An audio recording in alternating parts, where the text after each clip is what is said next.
Bayangin ya, ada satu organisasi besar, penuh sejarah dan semangat kebangsaan, tapi beberapa waktu terakhir malah sibuk berantem di dalam.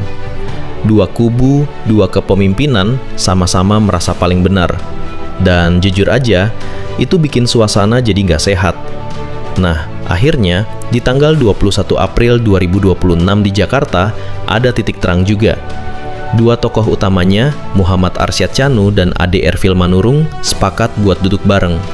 Bukan buat debat lagi, tapi buat menyudahi semuanya. Mereka tanda tangan kesepakatan penggabungan kepengurusan. Simpel sih di atas kertas, tapi dampaknya besar banget. Soalnya ini bukan cuma soal siapa pegang jabatan, tapi soal nyelamatin organisasi biar nggak makin terpecah. Kalau dipikir-pikir, dualisme kayak gini tuh bahaya. Lama-lama bisa bikin organisasi kehilangan arah, bahkan kehilangan kepercayaan. Makanya keputusan buat bersatu lagi ini bisa dibilang langkah yang, ya, akhirnya dewasa juga. Dalam kesepakatan itu, ditegaskan kalau Arsyad Chanu jadi ketua umum yang sah untuk periode 2025 sampai 2030. Dan yang menarik, Ade Erfil Manurung juga secara terbuka mengakui itu.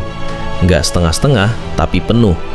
Bahkan dia juga bilang nggak akan maju jadi ketua umum selama periode itu masih berjalan. Itu bukan hal kecil loh.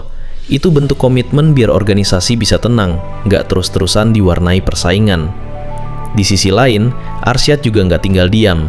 Dia punya tugas besar, merangkul semuanya. Dari pusat sampai daerah, dari Mabes sampai cabang-cabang. Intinya, semua kader diajak balik ke satu barisan tanpa ada yang disisihkan. Dan biar nggak cuma jadi wacana, mereka juga sepakat bikin tim khusus buat ngawal proses rekonsiliasi ini. Jadi bukan sekedar damai di atas kertas, tapi benar-benar dijalankan sampai ke bawah. Menariknya lagi, Ade Erfil Manurung juga tetap dilibatkan. Dia dipercaya pegang posisi penting sebagai dewan pendiri organisasi. Jadi ya bukan disingkirkan, tapi justru diajak tetap berkontribusi dengan peran yang strategis. Kalau dipikir-pikir, ini contoh yang cukup jarang ya. Konflik internal yang berakhir bukan dengan saling menjatuhkan, tapi dengan saling menerima. LMP makin kuat cerita anak bangsa yang terus menjadi inspirasi negeri. Karena jujur aja, damai itu gampang diucapin, tapi menjaganya itu yang sering jadi tantangan sebenarnya.